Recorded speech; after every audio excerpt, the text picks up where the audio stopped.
to listen and to understand the meaning of why we're here today. I'm going to speak for a very short time.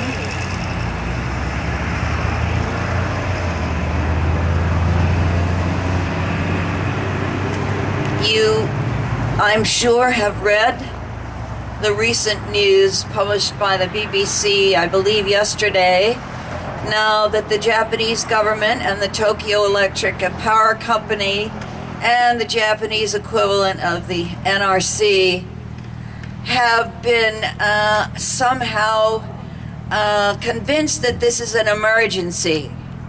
We knew that Fukushima was an emergency on March the 11th, 2011. And we knew that.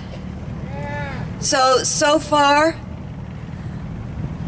we have in charge of this technology clowns, crooks, and criminals. I leave it to you to decide the who's who.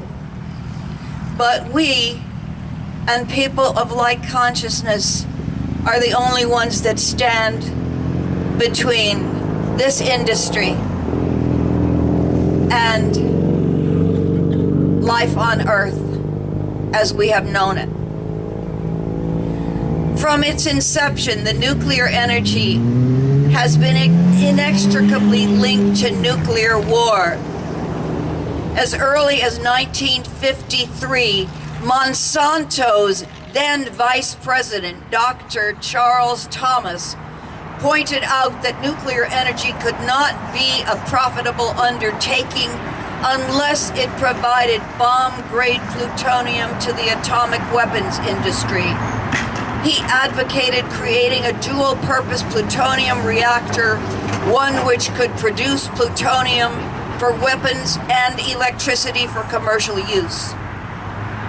So I would like to ask you, how many of us here today are here because we want to lend our best efforts to making nuclear war obsolete? Show of hands, show of hands.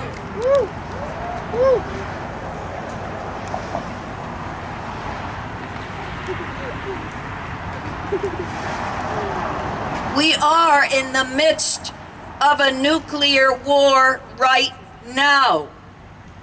From the time depleted uranium tipped and to recognize and make common cause, because nuclear energy, like all the many causes we are fighting for now, has links to the enviro justice movement, the climate justice movement, and because it largely exploits people of color and religious minorities, such as the Mormons in Utah, the Muslims in Chelyabinsk, as well as Navajo miners, the inhabitants of the Marshall Islands and other Polynesians who are impacted by atmospheric testing. It links up with the fight for racial and economic equality. It is a reproductive rights issue as well as a gender issue, because exposure to radiation is catastrophic to DNA, especially in utero.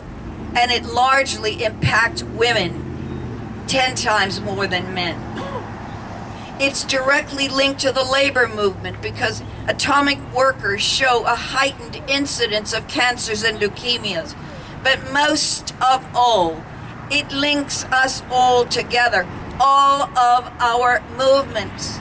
It is fundamentally opposed to the democratic process because of its secrecy and its fiat decision-making. And that democratic process is where all our struggles converge. That is why,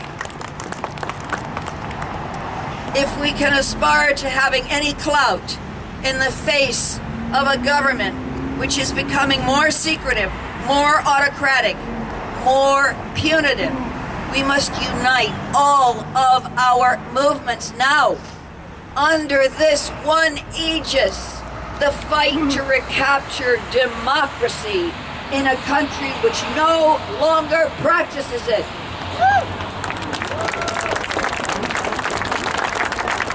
We can no longer afford the identity politics which compartmentalizes our